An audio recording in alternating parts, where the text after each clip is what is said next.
Click, click, click. The doorbell rang 3 times, urgent, cold, like a verdict being struck. I opened the door, and there stood Lara, my daughter, after 11 years of disappearance, in an expensive gray dress, beside a man carrying a leather briefcase. "Mom, Noah needs his biological mother," she said, her tone sweet, but her eyes never looked at me. They only skimmed the house, then stopped at my grandson's photo on the table.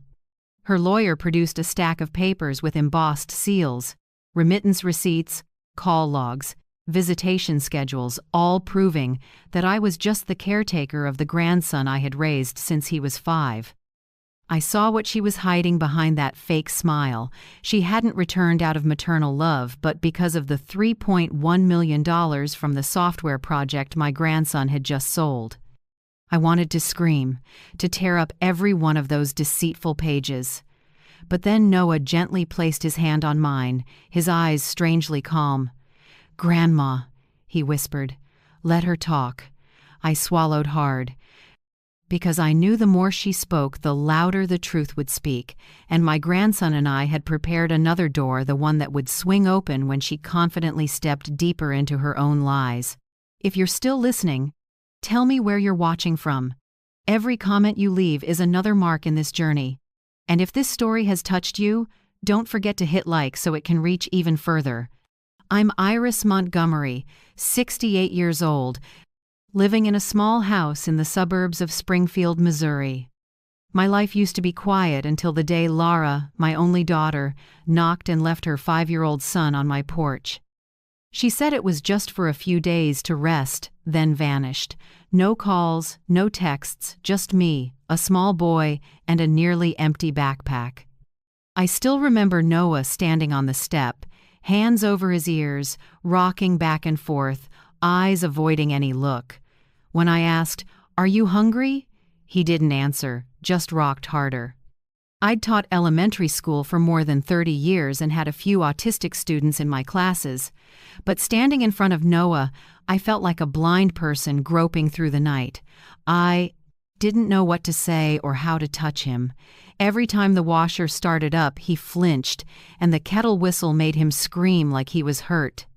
He ate very little, only dry, crunchy foods without strong smells. No matter what I cooked, it didn't help. My little house, once full of the chatter of students and coworkers dropping by, now held only the broken breathing of a child terrified of the world. I called Lara nonstop.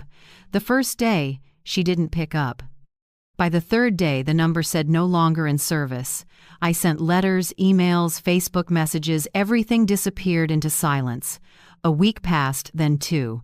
I realized she wasn't coming back. I looked at Noah, thin, quiet, sitting on the floor arranging colored scraps of paper, and I knew I had to choose: send him to social services or learn to become the person he needed. I chose the second. I took Noah to the pediatrician I'd used when Lara was little. After several appointments, tests, and interviews, the doctor looked at me with a mix of compassion and firmness. "Mrs. Montgomery, Noah is on the autism spectrum, but he's very bright, detail-responsive, and has a strong visual memory." I asked what to do.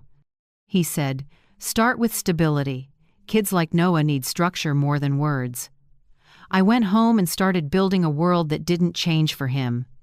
Every morning, I made soft poached eggs and cut the toast on the diagonal, keeping each item separate on the plate. Noah didn't eat much, but I kept the exact routine every single day. His water was always in the same old blue cup, set on his right. When I did the dishes, I stacked them in the exact same spots, because if I got it wrong, Noah noticed. I learned to walk softly, close doors without a sound, and turn on the lights in the same left-to-right order. It all seemed trivial, but to Noah, it was the language of safety. At first, I tried to teach him to speak, to name objects, to make eye contact. The more I pushed, the more scared he got. One day, the therapist advised me, "Don't force him to communicate your way. Watch quietly. Let him feel safe, and he'll come closer." From then on, I learned to be silent. I sat reading in the living room while Noah played in his corner, as long as he didn't feel invaded. When he looked at me, I only smiled gently. No calling, no coaxing. Little by little, Noah stopped covering his ears when the fridge kicked on and didn't scream at the clock chime. It was a small victory I treated like a miracle. 2 months later, he started eating poached eggs. I was so happy I cried. I realized that to love a child like Noah, I had to demolish my old way of mothering and learn from scratch. I took notes on everything: meal times, the room's lighting, how he reacted to sounds, even the distance between us at the table. The notebook thickened, and I realized I was writing Noah's own language. Then came that Christmas Eve, a night I'll never forget. The house smelled like butter cookies I'd just baked. I had just pulled out the first batch when the phone rang. Lara lit up the screen. My heart jolted. I answered, hopeful. "Lara, where are you? When are you coming back to Noah?" Her voice was tired, cold. "I can't be a mother, Mom." I tried. "What are you saying? He's your child." "No, you do it better than me. I can't." Then the call ended. I stood frozen as the oven timer shrieked and smoke poured out. The batch burned black. I sank to the kitchen floor, hands shaking. I didn't know if I was crying for my daughter or for the grandson who might grow up never knowing a mother's warmth. While I sat there, Noah appeared in the kitchen doorway, the warm light on his small face.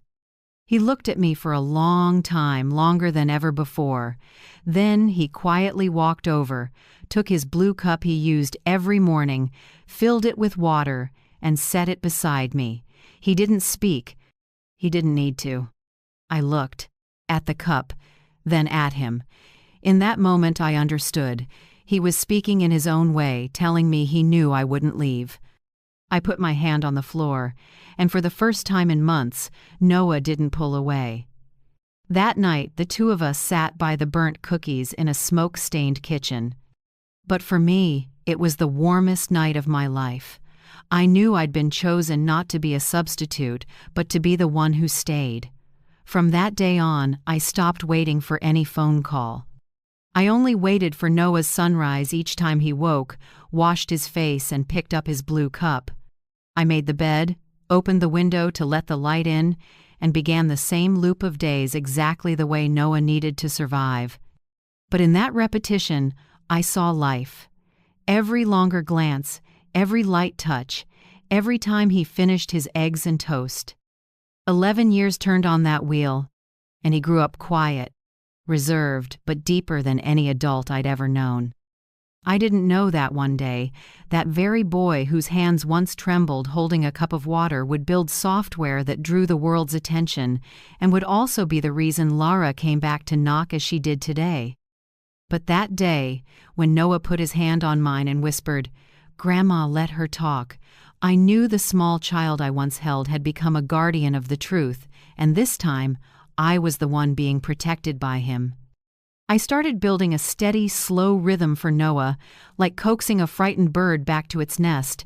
Every morning at 7 a.m., I made poached eggs not overdone, not runny.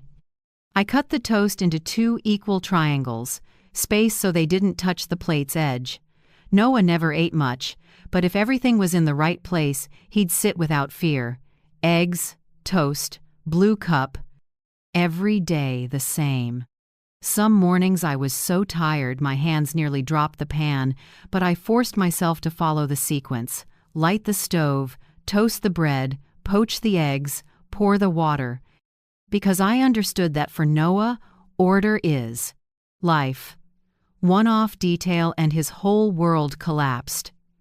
At first, I didn't understand why he shook just because I switched butter brands, or because the plate was turned the other way. Then I realized every action of his had a reason. The new butter smelled different, and for Noah, that smell wasn't on his safe map. When the plate rotated, the light reflected differently, which scared him. Noah lived in a universe where every detail was a signal, and one wrong signal shorted the entire system. I remembered our therapist, Dr. Meera Patel, a small Indian woman with a warm, impossibly patient voice. She said, "What Noah needs isn't pity, it's consistency. You can't fix his world, but you can help him predict it." I began turning the house into an easy-to-read map. I put small symbols around. A green circle by the window, warning I'd open the blinds, a yellow triangle by the switch lights about to go on, a red dot by the washer. Careful. Noise coming. Each time I touched a symbol, I'd say softly, "Turning on the lights now, Noah," or "The washer will make noise, it's okay." Miraculously, the meltdowns faded. He began to trust the world wasn't a constant ambush. 3 weeks later, Dr. Patel taught me safe touch. "Only touch when Noah initiates," she said. "If you go first, he'll feel invaded." It took me nearly 2 months to learn how to stand still correctly, not too close, no staring, no sudden sounds. Sometimes a heavy breath made him shrink. Then one rainy morning, as I poured water, a small hand lightly touched my wrist, brief, but enough to choke me up. It was the first time Noah reached for me. I stood still, said nothing, and let him pull away in silence. Then I went to the porch step and cried, not from sadness, but because I knew we'd taken one small step in a long, endless journey. I kept that morning ritual like a wordless song replayed thousands of times. After breakfast, I drove our old car to Dr. Patel's therapy center. The road from my house was a little over 6 miles, across 3 intersections and a small bridge. I had to follow the exact same route at the same speed, without missing a single turn. If I forgot to turn at the second street or tried a shortcut, Noah panicked to tears, hitting the seat and repeating, wrong way," like a jammed machine. I learned that for Noah, safety wasn't the destination, it was the familiar path to get there. And once I accepted that, things softened. Noah still spoke little, but his eyes were less tense. He no longer covered his ears at every sound, he just closed his eyes and shook his head slightly, like self-soothing. When I buckled him in, I always said, "The engine's about to start, Noah." A simple sentence, but it kept him from jolting. I don't know who taught me such patience. Maybe Noah himself, who taught me how to love without needing a response. At home, I noticed something special. Noah loved arranging colors. First Lego bricks, then pencils, bottle caps, even t-shirts in drawers. He lined everything up not by type, but by color gradient, red to orange, orange to yellow, yellow to green, with shifts so subtle they were nearly invisible. I tried and still couldn't match that precision. When I said, "That's beautiful, Noah," he said nothing, just tipped his head, studied the row, and nodded. I realized that's how he organized the world, turning chaos into order. I started writing everything down. 7 a.m., eggs, 2 pieces of toast, no butter. 9 a.m., therapy center, Route 14, turn right at the 3rd light. 2:30 p.m., piano music for 20 minutes. 5 p.m., arrange colors by cool tones. 7:15 p.m., wordless picture book, animal illustrations. My notebook thickened into a small field journal on a human soul. I wrote down what seemed meaningless.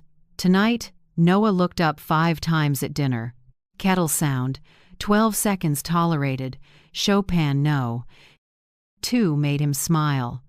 Those details seemed tiny, but they taught me that stability doesn't kill creativity. If anything, it opens the door for him to explore. Evenings were the hardest because the house was too quiet. I often heard Noah murmuring in his room, syllables that weren't full words, sometimes just air moving through his throat.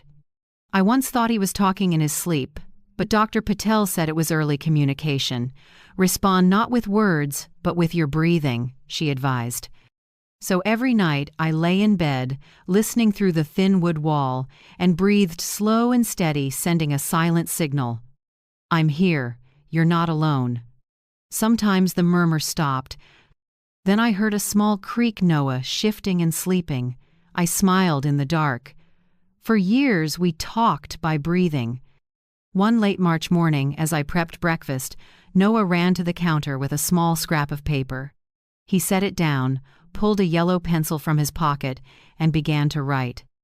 The letters wobbled, but I knew them immediately. 4 letters, evenly spaced. EGG. I stood still, barely breathing. He looked at the word, then at me. I nodded, tears spilling. That's right, Noah. Egg. Eggs. No hugs, no applause, just that look was enough. It was the first word he ever wrote, and the one I read aloud with the greatest pride. I stuck it on the fridge with a star magnet like a tiny medal for the 2 of us. From that day, I stopped fearing repetition. I understood that in each routine, Noah was writing his own language, not with speech, but with order, symbols, color, and the trust that this chaotic world still had room for a different child to grow up peacefully. And at 68, I was learning to live the way he did, slower, gentler, and truer with every breath. When Noah turned 9, I started thinking about sending him back to school.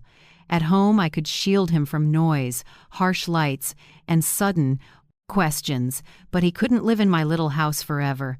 I'd taught my whole life I knew knowledge is only part of it. Learning to live in this world matters more. I chose a small public elementary school on the west side of Springfield, where I'd taught before retiring. Some of my old colleagues were still there. They remembered me and promised to help. I told them the truth. Noah may not talk much, but he understands. He reads better than most kids his age, and don't mistake silence for ignorance. On the first day, Noah sat in the car for nearly 10 minutes, refusing to open the door. He clutched his blue cup. I still let him bring it as a good luck charm. "It's okay," I said. "I'll be right here. When you're ready, go on in." He finally opened the door, looked straight at me, and gave a small nod. I knew that meant, okay. The first 2 weeks crawled by. Noah didn't talk to anyone or join games or music, but his reading and math scores stunned his teacher. He read middle school books fluently and solved math so fast the teacher triple-checked. Soon after, I got called to the school. The principal's office felt colder than usual.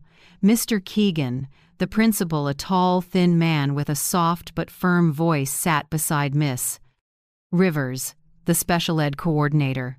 They asked me to sit. Mr. Keegan said, "We think Noah might be better served in the resource room for students with special needs." I paused. "Resource room?" I asked, keeping my voice steady. "Miss." Rivers smiled politely. "It isn't segregation, Mrs. Montgomery. He'd get individualized attention. Smaller class, quieter, specially trained teachers." I looked at her. "I taught for 30 years. I know what you mean. You want him separated from the rest." The room went quiet. I saw Mr. Keegan's expression change. He tapped a pen. "We only want what's best for him," he said. I set my bag down and pulled out a thick file. "So do I," I said, and opened it page by page. I brought reading comprehension scores, math tests, Dr. Patel's therapy notes, sensory support plans, all in chronological order. This proves Noah doesn't need the resource room. He needs stability and adults who understand how he processes the world. Miss Rivers flipped slowly, still wearing that cool smile. "Yes, but his social skills are stagnant. He doesn't do circle time, no eye contact, no group work. Those matter too." I planted both hands on the table and looked straight at her. "I know. And he's learning. But Noah doesn't learn like other kids. When you force him to share feelings in a circle, you're triggering a sensory crisis, not inclusion." Silence. I heard the clock tick. "I'm requesting a full IEP with the least restrictive environment and appropriate supports. I won't sign anything that removes him." I knew they didn't like it, but I knew the law. I'd taught hundreds of kids and sat through dozens of IEPs for forgotten children. This time, I wouldn't let anyone forget mine. A week later, we had the formal meeting. I brought a notebook packed with notes and a steadier voice than ever. "Miss Rivers presented, Noah can remain in the general classroom with sensory supports like noise-canceling headphones in music and a quiet transition space when overwhelmed. I nodded. So we agree he stays in general ed? She said reluctantly. Yes, for now. I tilted my head, gentle but firm. Not for now. It's his legal right. I pulled another page from my bag and read the least restrictive environment clause from special ed law. I spoke each word clearly. Support does not equal removal. Silence again. Mr. Keegan looked at me and sighed. Mrs. Montgomery, I see you were a good teacher. I still am, I said. The difference is, now I'm teaching a child the system can't understand. They signed the IEP. I left with shaky hands but a warm calm inside. When I returned to the classroom to pick up Noah, he sat alone at the back, carefully fitting colored tiles. The teacher smiled. He looked at me 3 times today, Mrs. Montgomery. I nodded, holding back tears. 3 looks nothing to others, but for Noah, 3 doors opening to the world. That evening, I spread all the files on the table to reorganize. I meant to sort the IEPs, evaluations, and therapy plans into binders. As soon as I finished, Noah appeared and watched. Wrong, he said quietly. I was surprised. What's wrong, Noah? He pulled out a chair, sat, and began moving pages. By date, he whispered, and by type, each in its own set. I watched his small hands, fingers precise like he was coding. In minutes, the thick pile was perfectly arranged by time and data type, color-coded, clipped, tabbed. I laughed through tears. You're better at this than I am. He didn't answer, just tipped his head, then nodded at the neat stacks. He labeled each binder: school, therapy, support plan, home observations. I realized I was the one learning to reorder the world through his hands. That night I lay in bed listening to rain on the roof. In the dark I thought of Miss Rivers, Mr. Keegan, and all the pitying looks I'd gotten. They didn't understand that special doesn't mean broken. I told myself, they can categorize him, but they can't define him. I turned over and heard Noah in the other room murmuring something, maybe a color list, maybe a math formula. I smiled. Sometimes I think if the world looked at Noah with patience, they'd see not just an autistic child, but a complete system operating by its own rules, precise, quiet, and absolutely honest. The next morning when I came downstairs, Noah was already up. On the table, last night's files sat in 4 perfectly even stacks, each with a color tab. Beside them lay a small sheet in his familiar ruler-straight handwriting. Everything makes more sense when it's in order. I touched the paper and nodded. At 9 years old, Noah had said, in one sentence, what my life had been trying to say. And I knew our journey, the one between a 68-year-old woman and a child who sees the world in structures, was only beginning. That morning the sky was silver gray and a damp chill blew through the kitchen window. I was beating eggs when I heard soft footsteps behind me. Noah rarely came into the kitchen while I was working. Clinking metal and food smells could bother him. But that day, he came closer, holding a small gray notebook, the one I'd given him to record what made him feel okay or not okay. He stood still for a few seconds, then spoke slowly and clearly enough that I thought I misheard. Why did Mom leave? I set the fork down and froze. Everything in the kitchen seemed to stop. The wall clock, the fan, the faint simmer of eggs all felt far away. It was the first full sentence Noah had ever said to me in 4 years. I looked at him. His gray-blue eyes were calm, not angry or sad like he was querying a missing data point. I swallowed and tried to keep my voice steady. She felt overwhelmed, Noah. I don't know if Noah will ever truly understand my answer. But from that day, I learned love isn't in what we say, it's in what we patiently stay for. If you've ever chosen to stay, even without being thanked, tell me your story in a short comment. Because the people who stay are the reason this world hasn't gone cold yet. No reaction. He sat at the table, opened the notebook, and carefully wrote, "Why did Mom leave?" Answer. Overwhelmed.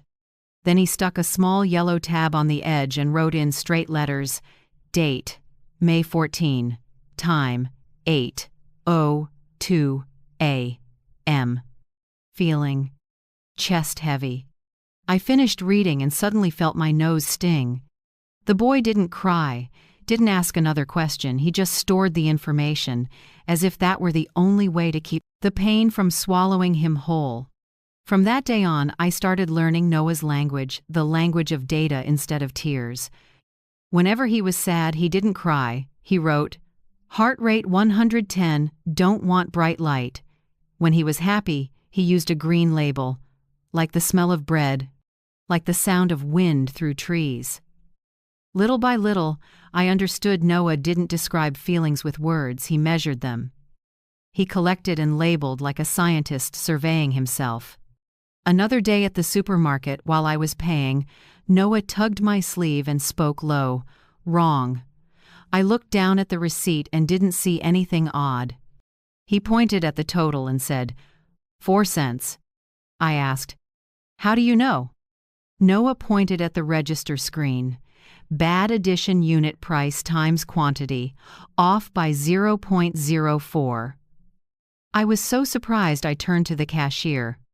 She reran it. Sure enough, it was wrong because the system misapplied the discount tax. "Your grandson has sharp eyes." She laughed. I just smiled softly. But inside, my eyes stung. To others, it was nothing. To me, it was proof Noah was seeing the world through his own order.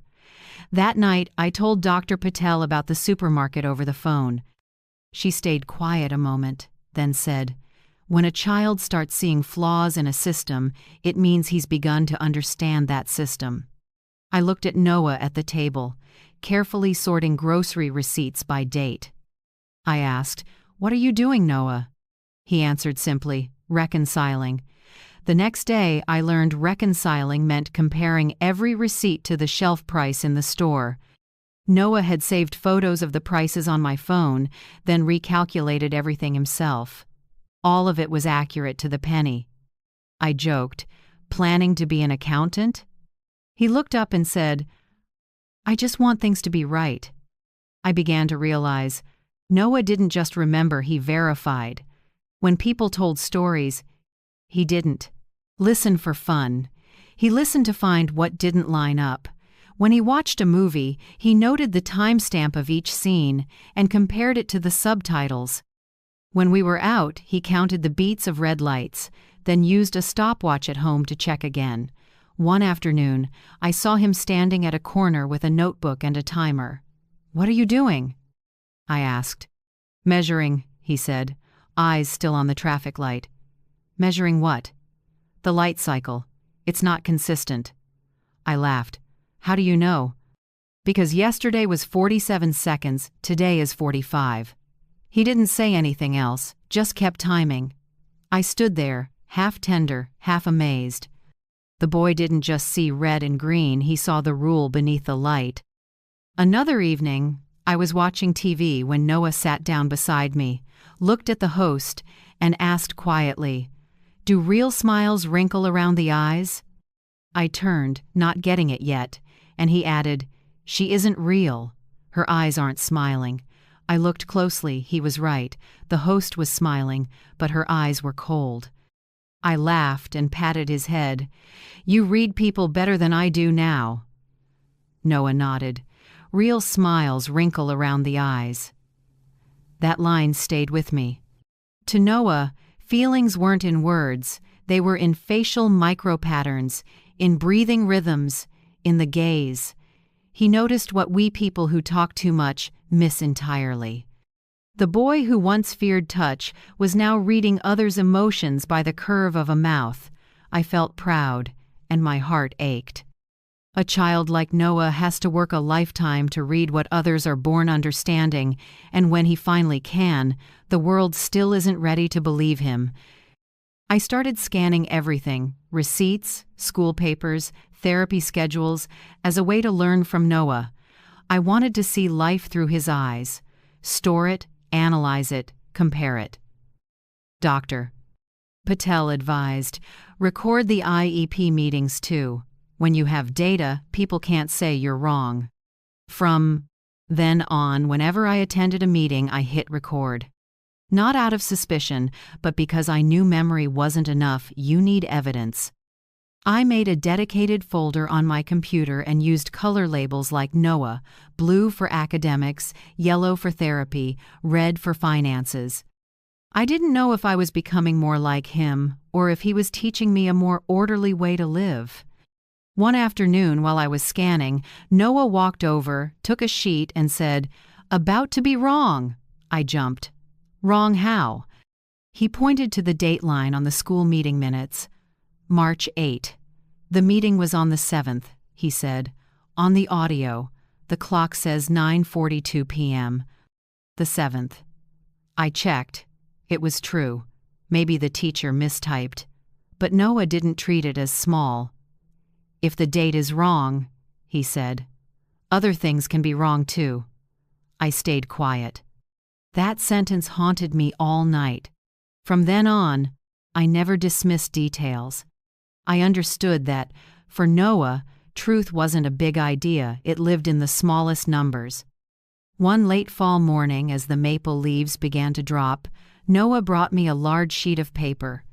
On it, he'd drawn circles connected by colored pencil lines, each labeled in tiny letters, School Therapy Home Sound Smell People Expression. I asked, "What is this?" He said, "A pattern. When one changes, everything changes." I held the sheet, looked at those circles, and realized it was Noah's life map, written in a way only he understood. That night, I sat alone in the kitchen and opened the Noah journal. I reread the first entries, egg. Then, why did Mom leave? Between those lines were 4 years, hundreds of sleepless nights, and countless times I had to relearn patience. I wondered if Lara saw Noah now, the kid who could spot a 4-cent error, calculate a 2-second traffic light shift, and read the genuine wrinkles around someone's eyes. Would she regret it? Or would she turn away again? Like last time? I had no answer. But I knew that since the day Noah spoke his first full sentence, every silence in my house had its own voice. The clack of keys when he took notes, the rustle of paper as he labeled feelings, the morning tick of the stopwatch, those sounds to me were the language of love. I used to think 68 was too late to learn anything new, but it turns out the grandson who doesn't know how to say, "Grandma, I love you," taught me how to listen with my heart.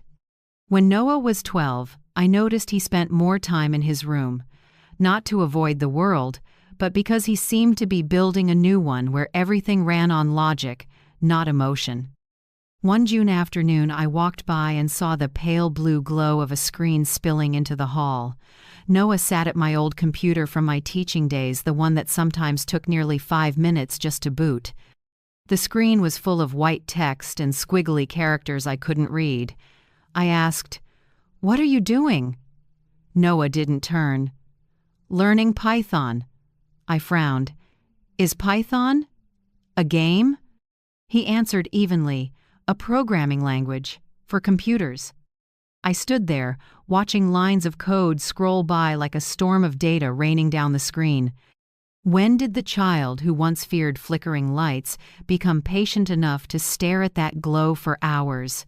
I didn't know, but I knew that light didn't hurt Noah. If anything, it fit the order he understood. In the weeks that followed, Noah practically lived in Python. He followed online tutorials and wrote down every symbol and command as if he were studying an ancient language. Each time I brought dinner, he gave a small nod, then bent back over the screen, eyes fixed on the code. I worried, but Dr. Patel said, "If he's found a structure that makes him calm, let him follow it as long as you keep the anchors. Meals, sleep, stable sounds." So I set a rule: learn as much as you want, but eat with me and sleep. Enough. Noah agreed. Seriously, every evening at 7 p.m., he came to eat. We didn't talk much. I asked a few short questions. He answered with a few words. But I could feel a new bond between our silence's affection measured by keystrokes and the ping of a spoon on a plate. A month later, Noah ran into the kitchen and set a small USB in front of me. "I did it," he said. "I opened it. Inside was a simple program with a plain white interface." "What does it do?" I asked. Noah said, "Sorts files by date and finds duplicates." He explained, "I wrote it to read folder data and group by creation date. If two files are identical, it removes the duplicate and notes why." I didn't grasp it all, but I understood the deeper meaning. The boy was creating order for his chaotic world. I held the USB like a treasure. Seeing how slow the old computer was, I decided to sell a few unused things: the old sewing machine, the china set I'd stored since my husband passed, and some old professional books. I pooled the money and bought Noah a real computer, powerful enough for serious programming. When I set the box on the table, Noah froze. "For me?" I nodded. "With conditions. You have to eat dinner with me and be in bed before 10 p.m. He was quiet a moment, then said, "Terms acceptable." I laughed. Noah didn't say yes. He said terms acceptable, like we were signing a contract. But I knew in his language that was a promise. From then on, the small upstairs room became Noah's data center. I heard typing day and night, steady, quick, sometimes slowing like the heartbeat of a growing world. Whenever I walked in, I saw him in the glow of the screen, the blue water cup beside him, full then empty, but never drunk. Once I asked, "Why not drink the water?" Noah said, "If I drink, I'll forget the code, but I don't forget to save." I stood there, watching the blue light in his eyes. The child who seemed to be forgetting the world was actually recording every breath of it in his own way. One night, when I brought in cookies, Noah spoke without looking up. "I finished scanning." "Scanning what?" "Everything." I moved closer. The screen showed hundreds of neatly named files: Noah, Therapy, 2012, School, Report, 2014, Bank, Receipt, 2016, Grandma, Medical, 2017. Every notebook, paper, receipt, and note I'd kept was now digitized. I gasped, "How did you do all of it?" Noah answered, "Don't want to lose it, and don't want it changed." That line chilled me. There was something in his voice, not fear, but an awareness of how fragile truth is. I looked at his small hand tapping the keys, adding automatic timestamps to each file. Every note was evidence, every tag, a fence around memory. I asked, "What if you lose all the data?" Noah paused, then said, "I saved 3 copies, 2 hard drives and 1 cloud account. If one goes, 2 remain." I smiled. "Kind of like you and me, huh? If one forgets, the other remembers." Noah looked up, lips pressed like he was thinking. "So that's an emotional backup system." I laughed through tears. In a way, he'd defined family in technical terms. I started helping him organize.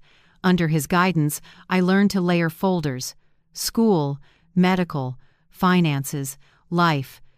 Each had its own color, date codes, and cross-links. Noah called it an ecosystem of order. One night, I saw him writing a new program, white text on a black background. I asked, "What's this one?" He said, "Timeline engine." "What's that?" "A time engine. It links data from many sources: email, photos, receipts, journals, to know what happened, where, and when." I didn't understand it fully, but I felt the weight in his voice like a child describing his treasure map. I sat on the sofa as the screen lit Noah's face, calm, unreadable, but full of life in his eyes. At night, I still heard the steady typing, the glow reflected in the blue cup, the water cool but untouched.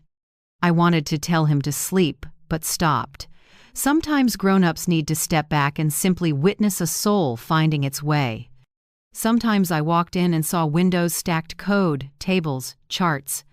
Noah looked up and said, "I'm teaching the computer to remember the truth." I asked, "Does the truth need to be taught?" He said, "Yes, people forget." That answer tightened my chest. I'd assumed he was healing learning to get over being abandoned. But the more I watched, the more I knew. He wasn't healing, he was building an immune system for the truth. Those lines of code weren't just programming, they were walls around his memories, so no one could touch, twist, or erase what had happened. One night I sat behind him, watching him save a new version of the timeline engine.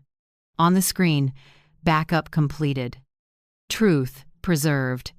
I touched his shoulder and whispered, "I'm so proud of you." Noah didn't look at me but typed another line, "Grandma, anchor of system." I smiled.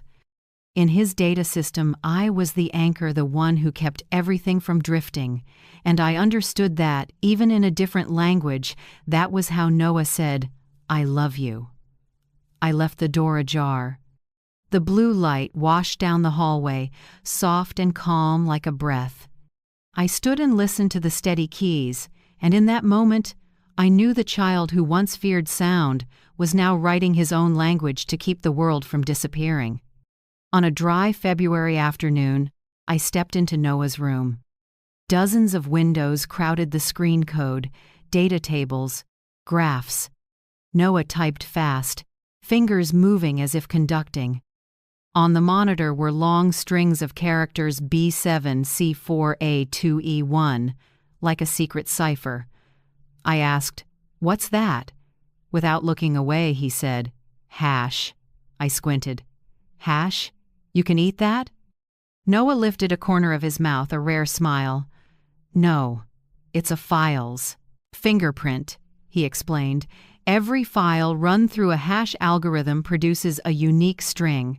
If someone changes even a period or a single letter, the hash changes instantly.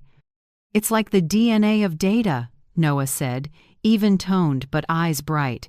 "If anyone touches it, the system knows." I sat down, trying to keep up. "So you can tell if someone edits our documents?" He nodded. "Not just tell. I can make them uneditable if one thing changes. Everything linked breaks." That sentence gave me chills. In the human world, words can twist and memories can be bent, but Noah had found a way to create a truth that couldn't be altered. From then on, he started linking documents into an immutable chain, as he put it. Each file got a hash, then they were linked. "If anyone touches one link," Noah explained, "the whole chain alarms. Everything has to match the original."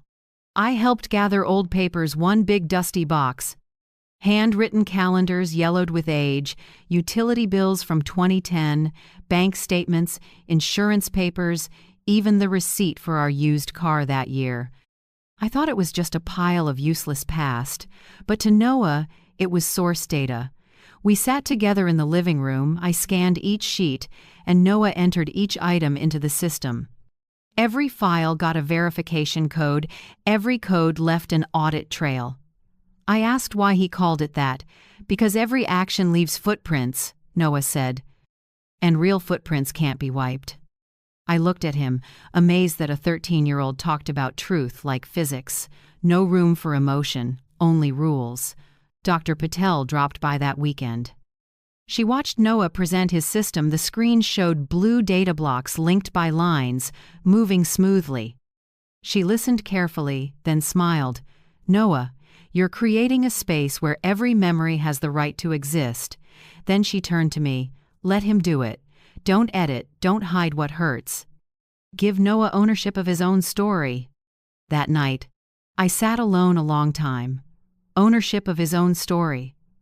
I thought about all the years I'd told my life by skipping the raw parts, changing details to make it easier to hear. But Noah didn't accept those gaps. To him, it was either true or wrong, so I started recording my voice. Every evening, I turned on a recorder and told small pieces of memory. The day Noah looked at me and said, "Egg," His first day at school, the IEP meeting that made me shake. The day Lara left and I heard the door close. I spoke slowly, sometimes choking up. Then I saved each clip as voice journal for Noah to import. Once, while replaying, Noah stopped at the part where I described him touching my hand in the hospital at 8, the first time he initiated contact after 3 years of therapy.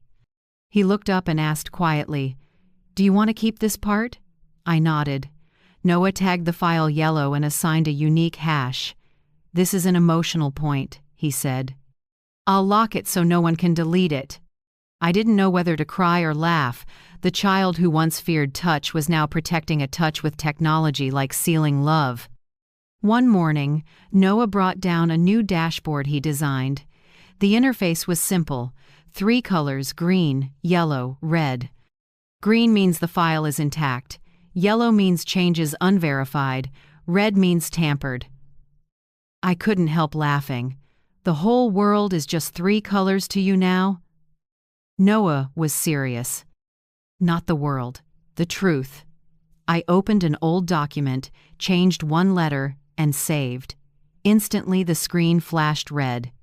Noah glanced over and smiled slightly. "Intrusion detected," I joked. "So I'm a data criminal now?" He nodded. "Caught red-handed, but we can restore the previous version." I watched him roll it back with a few clicks. The screen turned green again. Something about that moment calmed me. As if every mistake, if recorded properly, could be restored without pretending it never happened. From then on, Noah kept building. He said the goal was no longer preserve data, but verify reality. I asked, "Does reality need verifying?" He said, "People remember wrong. Machines don't." That answer kept me quiet all night. I sat in the living room, opened the cabinet, and pulled out old journals from my teaching years. Many pages had faded, the script slanted, and some parts I'd left blank, days that hurt, losses I didn't want to remember. I reread them and saw I had been rewriting the past to make it easier. But living with Noah taught me honesty isn't just a virtue, it's a structure. I wrote a pledge and stuck it beside my desk. I, Iris Montgomery, pledge not to edit the past to comfort the future. When Noah saw it, he only nodded. But a few days later, I found it had been scanned, hashed, and added to the main chain among hundreds of files. I asked, "Why did you add it?" Noah said, "Because a pledge is data. If you forget, the system will remind you." I laughed, then felt my eyes fill. He didn't say, "Don't lie to yourself anymore." He quietly built a way I couldn't. That night, I watched Noah in front of the screen, code reflecting off his profile as he linked data and forged each link of truth. The room light glinted off the blue cup, now half empty, the glow running down the glass like a pulse. I stood at the door and thought, this child is doing what the adult world forgot, weaving an unbreakable chain between data and love. I gently pulled the door almost closed, letting that light keep burning in the quiet. When Noah turned 15, the little attic room in my house wasn't just a study space anymore, it had become a silent laboratory for the truth. The walls were covered with notes, charts, and data flow diagrams. The blue water cup was still there, but now it sat beside 2 monitors, 3 hard drives, and a whiteboard crowded with formulas. I often stood in the doorway, watching him work, and sometimes I wondered, how did the child who once refused eye contact now speak to machines in a language so complex even I couldn't understand it? Noah said his verification system was complete. I didn't know what complete meant until he presented it. Software that could check a document's integrity, detect changes, and prove its storage chain hadn't been tampered with. He wasn't just protecting his own data anymore, he wanted everyone to be able to keep their truths from getting twisted. When I asked, "Why do you want other people to use it?" Noah answered simply, "Because if everyone has a copy of the truth, there will be less lying." I looked at him, feeling both tenderness and fear. Tenderness because that intention was so pure. Fear because I knew the adult world doesn't run on ideals, it runs on interests. Not long after the pandemic hit, the city locked down, schools closed, everything moved online. I taught Noah how to order groceries, and he taught me how to start a Zoom call. The world shrank into a screen, and in that shrinking, I saw Noah's software start to find its place. As digital transactions surged, so did fake news, forged contracts, and falsified documents. One morning, Noah opened his email to a message from a small security firm in Boston. "We heard about your project. Can we see a demo?" I thought it was a joke. But Noah opened his laptop and calmly set up a video presentation. I sat beside him, heart pounding. When the screen came on, 3 men in suits introduced themselves as representatives of SciGuard Systems. Noah opened the software and spoke slowly, each word precise. "This is a document verification system based on an immutable hash chain. When any part is changed, the chain triggers an alert. All checks are logged in real time. No small talk, no flattery." He spoke like he was explaining a math problem. I held my breath, worried the pauses between his sentences might make them impatient. But they weren't. They listened, then started nodding. They sent over a forged PDF that differed by a single period. Noah's software flagged it in less than a second. A week later, they sent an official email. "We'd like a 6-month trial license. Royalty fee, $25,000. I nearly dropped my phone. Noah just said, "I'll send the contract." I watched him compose the email, checking every sentence, every character. I asked, "Aren't you excited? Aren't you excited?" He looked up and said softly, "I feel correct." Maybe for Noah, joy was when everything ran exactly right. No fireworks, no celebration needed. As word spread, more people grew curious. A former colleague told me the local tech group was buzzing about the autistic boy in Springfield who wrote a document verification system. Emails, calls, and messages flooded in. Noah didn't answer them all. He picked a few from people who asked specific questions, people who used verify and integrity in their subject lines. One afternoon, I heard him on a video call. His voice was slow but clear, not a single extra word. Software doesn't guarantee ethics. It only confirms whether data has changed. The person on the other end asked, "But you could market it as a tool to fight fake news." Noah shook his head. "It doesn't fight lies. It only shows when someone tried to hide." I sat in the living room, listening line by line, and felt a flood of something I couldn't quite name, pride mixed with fear. Because I knew whenever an honest person walks into a world where truth can be bent, they get hurt. By his 16th birthday, Noah had more than 20 partnership offers. Some small companies wanted to license the software for their teams, others wanted to buy it outright. I didn't understand why they wanted to buy it outright until someone in the industry explained, "If they buy the whole thing, I can own the technology and build on it without sharing profits." I worried. Noah didn't like socializing, much less negotiating. I feared he'd be exploited.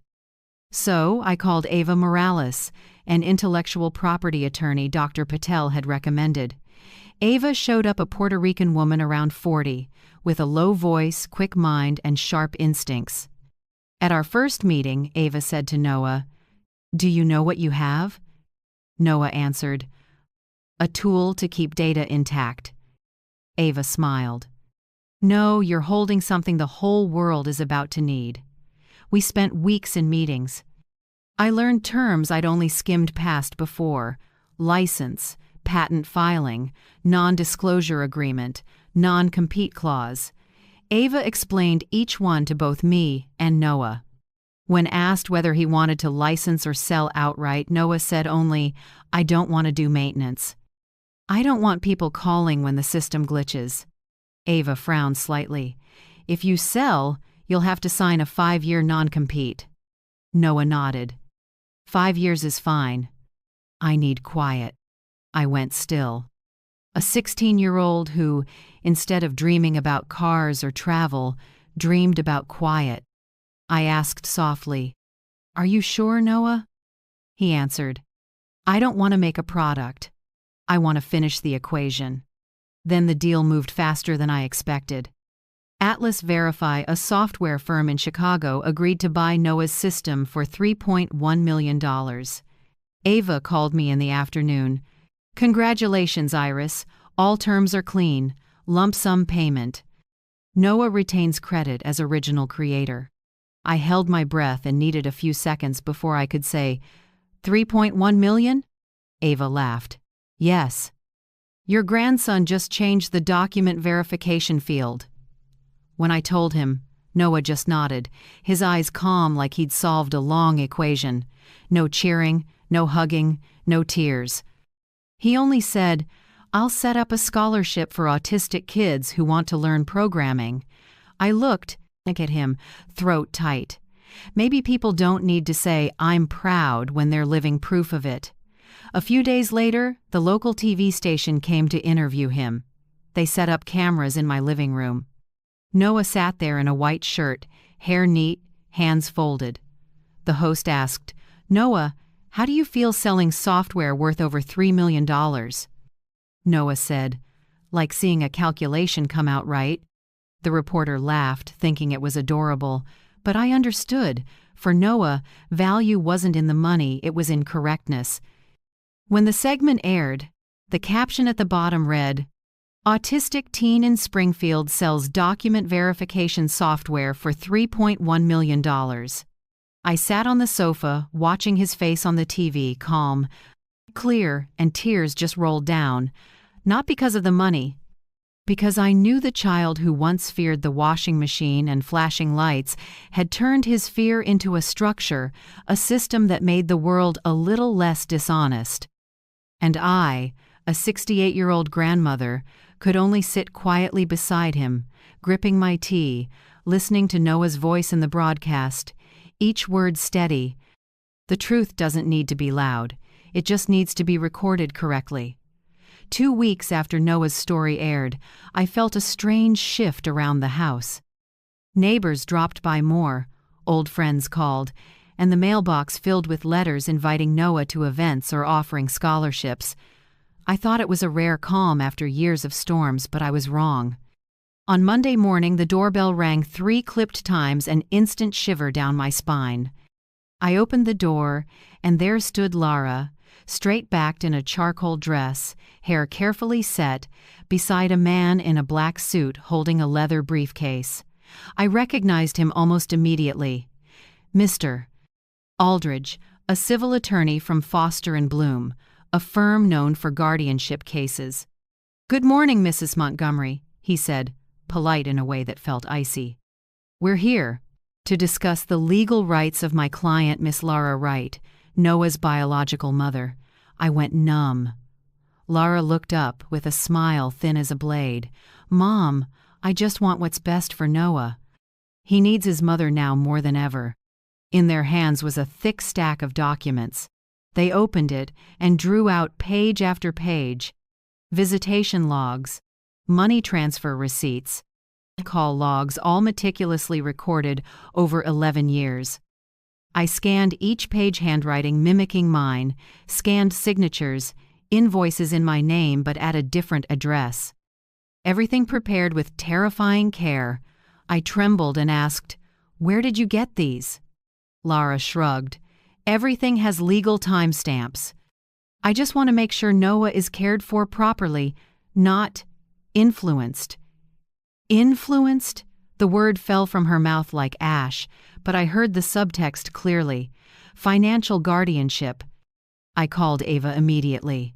She arrived within an hour with a fresh binder. After reviewing the pages, she spoke low. "If these are accepted as authentic, they can petition the court to appoint Lara as legal guardian of Noah's assets until he turns 18. I choked out, "But Noah created the software. It's his." Ava put a hand on my shoulder. "I know. But laws around minors are complicated. If they prove you never had formal guardianship and that Lara maintained a relationship for 11 years, the court could believe them. I sank into a chair, heart pounding like a drum. I'd raised him for 11 years, every meal, every pill, every sleepless night, and now, because of a stack of forged papers, they could take it all? Ava opened her laptop, typed quickly, then sighed. You have plenty of caregiving evidence, but not enough proof of forgery. If we can't show the documents are fabricated, we're at serious risk.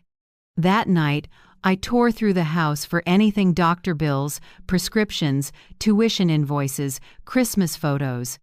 I filled 5 heavy binders: school, medical, therapy, finances, life. Each was thick with timestamps and proof that Noah lived with me. I took them to Ava's office. She reviewed them closely, page by page, then said softly, "This is evidence of love, Iris. But the court wants something else: numbers, certifications, system logs." I didn't sleep. I sat by the bed, staring at Noah's blue cup on his desk. One fear circled my mind. If Lara won, Noah would lose control of his assets and maybe even life decisions until he turned 18. The next morning, I told Noah everything. I hadn't planned to, but I didn't know how to hide it. He listened, no flinching, no questions. Just a quiet nod. After a moment, he stood, opened the cabinet, and took out his notebook. "We need to prepare," he said. I asked, "Prepare what?" "Court." I stared as Noah began. He pulled my 5 binders over and opened them one by one.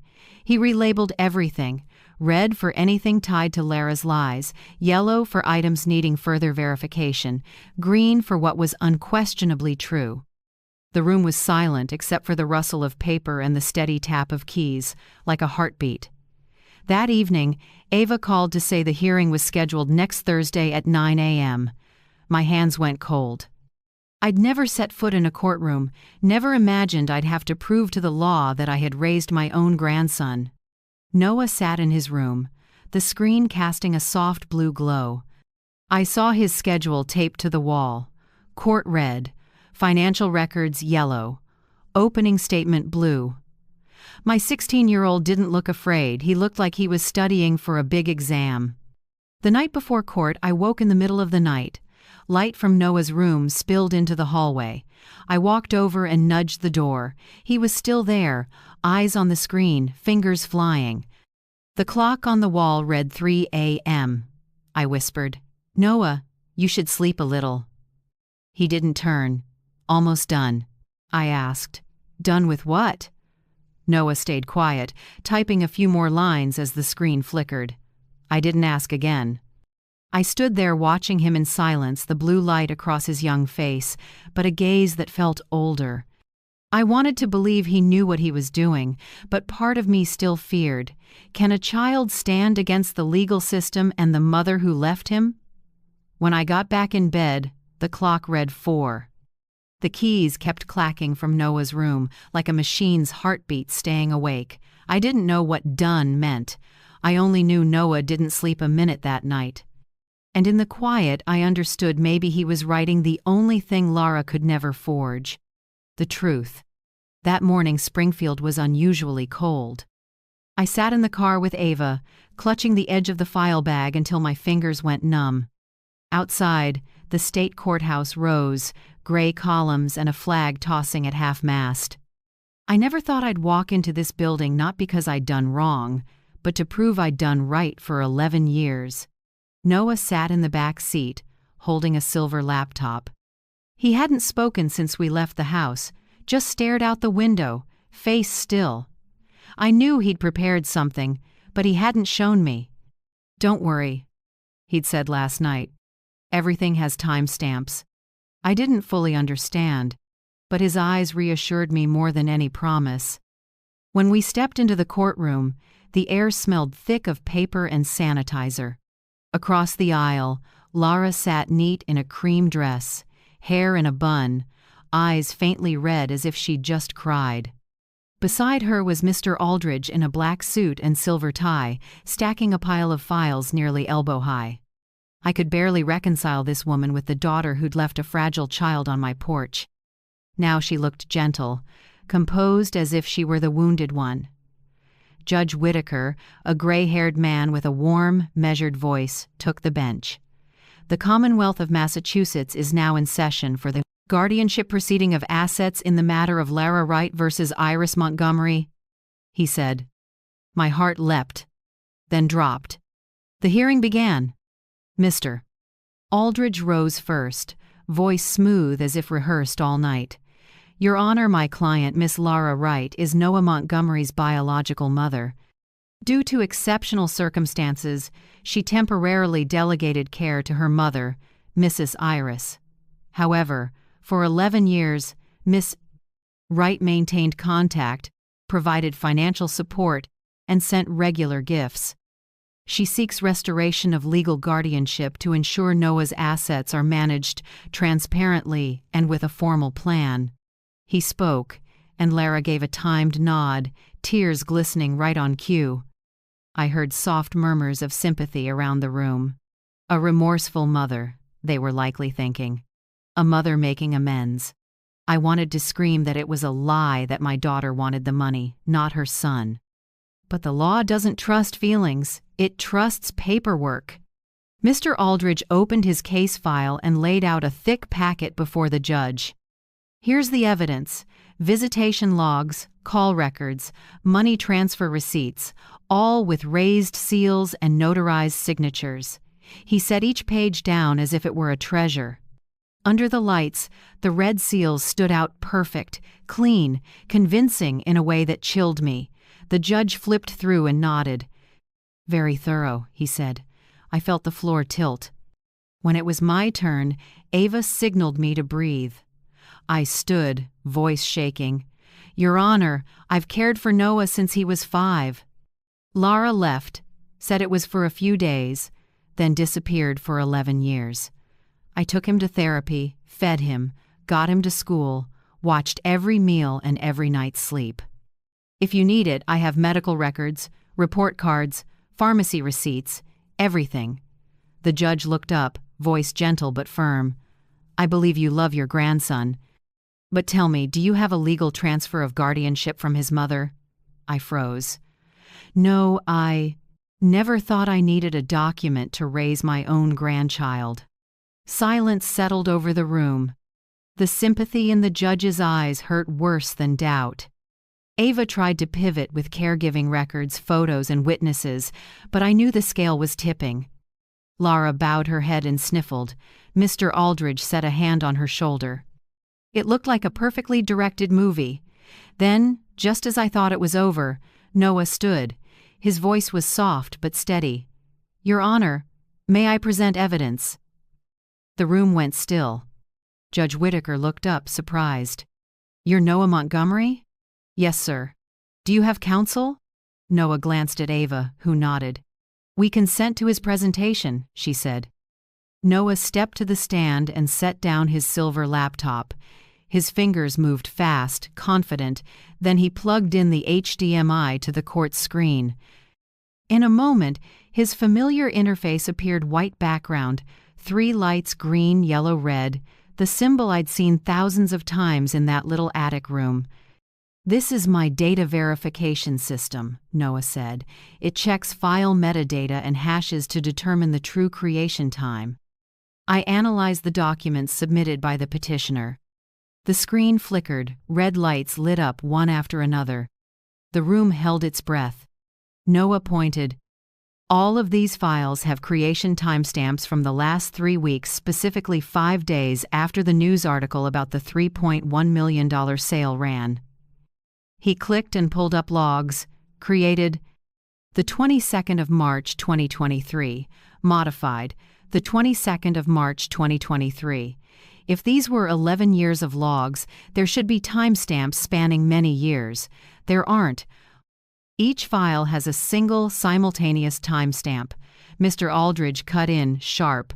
Your Honor, computer data can be altered. This boy is not a certified digital forensics expert. Noah didn't turn. I'm not saying who altered them. I'm only showing what the data says. Next, Noah opened the signature analysis. This measures pen pressure, slant, and signing rhythm from ink traces. The signatures in the 2023 documents don't match the 2006 birth certificate sample. The screen split. One signature crisp and decisive, the other slightly shaky, thicker strokes, leaning left. Here's the deviation metric, 27.6%. It cannot be the same writer. A ripple of whispers spread. Lara went pale. She started to say something, but the judge raised a hand for silence. Noah continued, I also built a multi-source comparison chain. The screen filled with panels, bank statements, call logs, handwritten calendars, scanned receipts. Phone logs show no calls from Lara's number during the period she claims contact. Her bank account shows no transfers. And my grandmother's paper calendar, he paused and looked at me, records the days she wasn't there. I saw Lara's mouth tremble, her fist clutching her dress. Mr. Aldridge bent over his files, sweat darkening his collar, and Judge Whitaker, calm until now, leaned back, eyes suddenly sharp. Can you authenticate these sources, Noah? Each has independent hashes and timestamps stored on a non-editable server. If you wish, I can provide a verification link right now. The judge looked to Ava. Miss Morales, do you confirm this is the boy's technology? Ava nodded. Yes, Your Honor, and we've registered the software and supporting legal tech documentation. A long silence followed. I could hear the clerk's pen clicking faintly. Lara kept her head down, unable to look up. Finally, Judge Whitaker sighed and spoke slowly. Miss Wright, do you have a response? Lara opened her mouth, then closed it. Her voice went small, shaky. I just wanted to be close to my son. The judge tilted his head. By fabricating evidence? The air seemed to freeze. Ava put a hand on my shoulder. I didn't dare breathe. After a few seconds of silence, Noah spoke softly. I don't need to be away from her, but I don't want to be controlled by lies. I just want the truth to be seen. I don't remember when I started crying. In the cold, white light of the courtroom, my autistic grandson had stood up, faced the mother who once abandoned him, and won with the truth. When the court recessed, Judge Whitaker said, his voice low and warm, Young man, today you didn't just protect your assets. You reminded us why justice needs honesty. Noah only nodded, then gently closed the silver laptop. The screen went dark, leaving the room quiet, but inside me, the truth was blazing brighter than ever. The air in the courtroom after Noah's presentation was thick as fog. I saw Judge Whitaker fold his reading glasses, fingers laced. He stayed silent for a long time, long enough for everyone to hear the clock tick. Across the aisle, Lara sat with her head bowed, lips trembling as if searching for another script to play, but maybe for the first time she had no lines. Miss Wright. The judge's voice came, deep and cool. I want to hear your explanation. Lara looked up, eyes wet, forcing a shaky voice. Your Honor, I only kept old copies and converted them to digital. Maybe I wrote the dates wrong. The judge stared straight at her, expressionless. You just said old copies? But the metadata shows the files were newly created, not converted. You understand the difference, don't you? Lara swallowed, eyes darting. I'm not good with tech. I just wanted to make sure my son wasn't. He cut her off, voice firmer. You wanted to make sure by creating fake documents? The room dropped silent like a cut string. Mr. Aldridge, confident all morning, now ducked his head to wipe sweat from his brow. Your Honor, he said quietly, voice tight, it's possible my client was mistaken. About dates. We had no intent to defraud. Judge Whitaker raised an eyebrow. A mistake that spans 11 years? He turned page after page, then spoke slowly. The technical evidence presented by Noah Montgomery is clear and independently verifiable. Timestamps, signatures, transaction logs, and cross-checked data all point to the same conclusion. The documents submitted by the petitioner are falsified. He paused, scanning the room. My hands trembled, my heart hammered like it might burst, but inside, a quiet certainty opened like a door, slow, steady. Therefore, his voice rang out, each word distinct, the court finds Miss Lara Wright's testimony not credible, and the evidence she provided fraudulent. Full legal and financial guardianship of Noah Montgomery is granted entirely to Mrs. Iris Montgomery. I could hardly believe my ears. Ava squeezed my shoulder and whispered, "We won." But in my chest there was no cheering, only a bone-deep exhaustion and a strange peace, like the air after a long storm. The judge continued, voice lower. This case file will be referred to the district attorney's office to consider charges of fraud and document forgery. Miss Wright, your actions not only offend the law but directly harm your own child. I could impose jail time, but given your lack of prior record and your son's hope that you'll have a chance to change, the court sentences 2 years of probation and 500 hours of community service at an autism support center. I saw Noah press his lips together, eyes calm, no gloating, no payback. He just looked at Lara as if trying to understand an unsolvable variable in the equation of a life. Court adjourned. Lara walked past me, shoulders shaking. I thought she'd avoid my eyes, but she didn't. She stopped, eyes wet, voice hoarse. "You won, Mom." "Congratulations." I didn't answer. Some victories don't need words. Outside noon, sunlight fell on the steps gold, but cold. I drew a long breath and felt my chest lighten, like a boulder had rolled off. Noah walked beside me, still holding the silver laptop. Ava shook my hand and said softly, "Iris, you should be proud. Your grandson just taught a courtroom what the truth is worth." I nodded, tears falling as I smiled. "No, he taught me first." On the drive home, I took the same familiar street, the route Noah liked for evening walks when he was little. Same path, same old maples casting broken shadows across the hood. Noah said nothing, just looked out the window.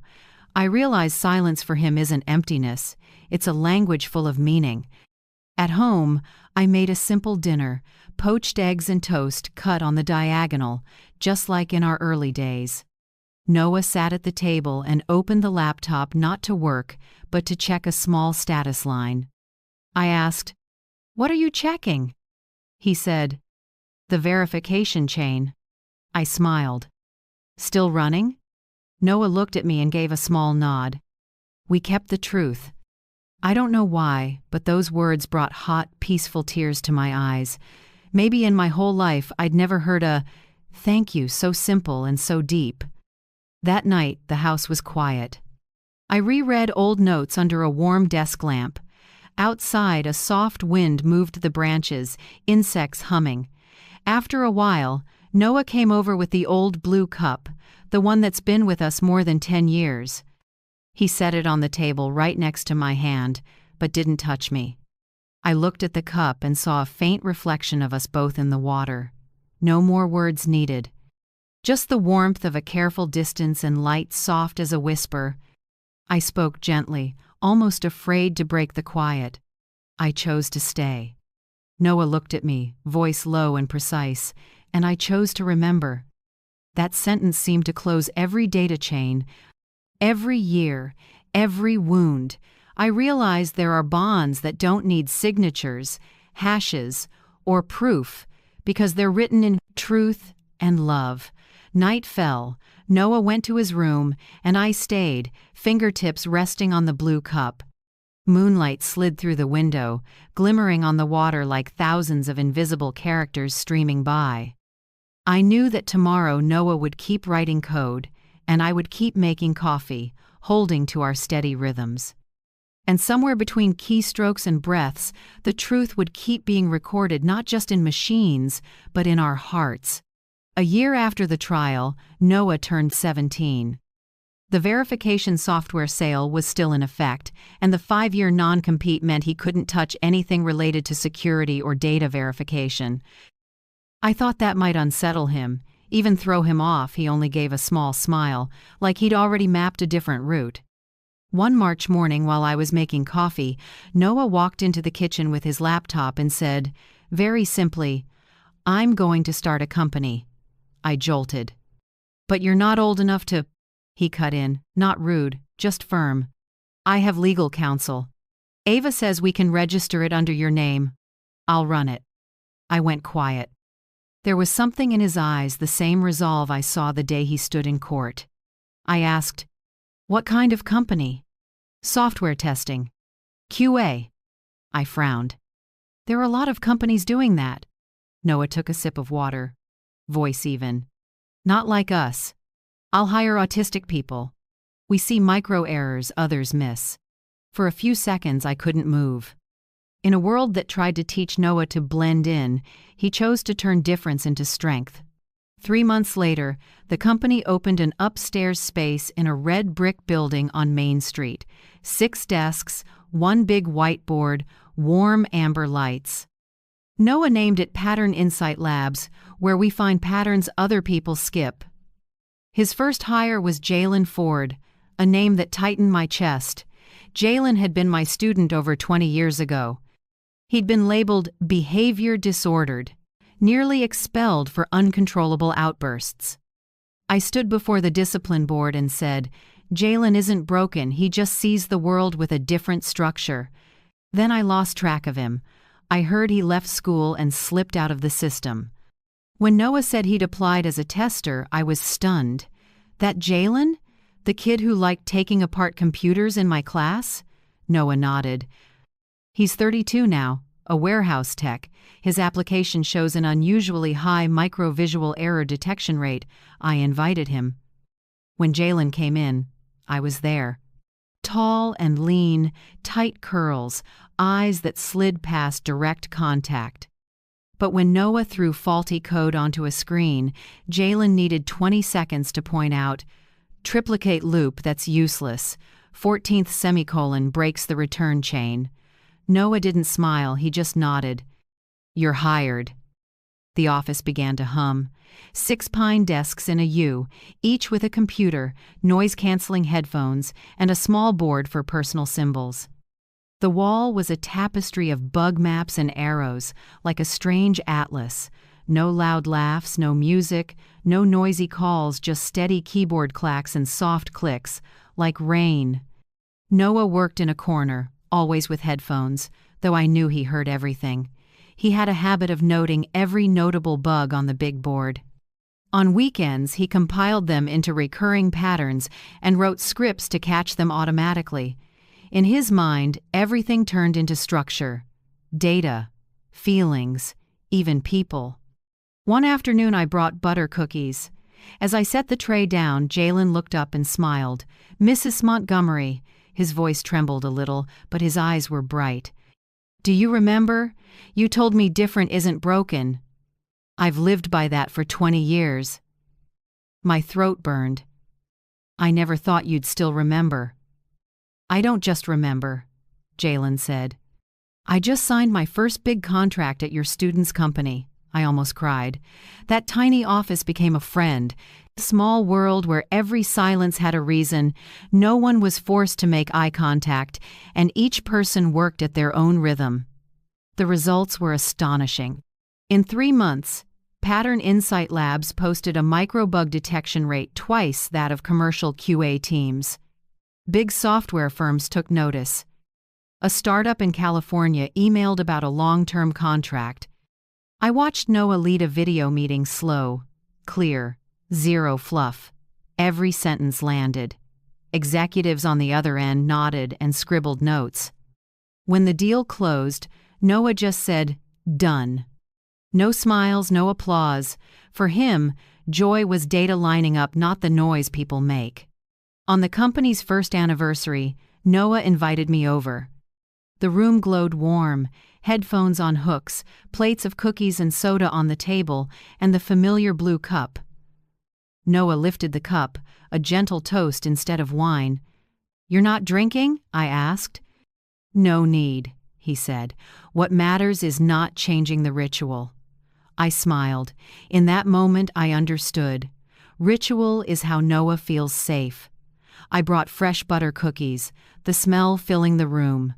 People ate quietly, eyes bright. The air wasn't loud, but connection was everywhere. Noah moved around, nodding at each person, checking a screen, then came back to me. He stood beside me, not touching, but close enough for me to hear his calm, even breath. I asked softly, "Are you happy, Noah?" He didn't answer right away.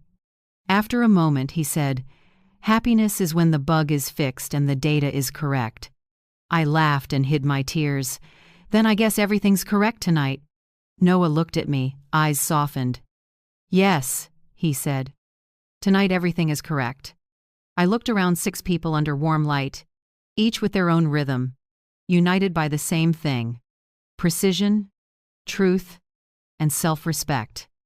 In that moment, I realized life doesn't always demand we blend in. Sometimes you just have to find where you stand and how you breathe, and you belong. Noah poured more water into the blue cup and held it toward me, not touching, just close enough that his reflection touched mine across the surface. I lifted my cup in return. No words needed, because we both knew our 11-year journey had brought us here.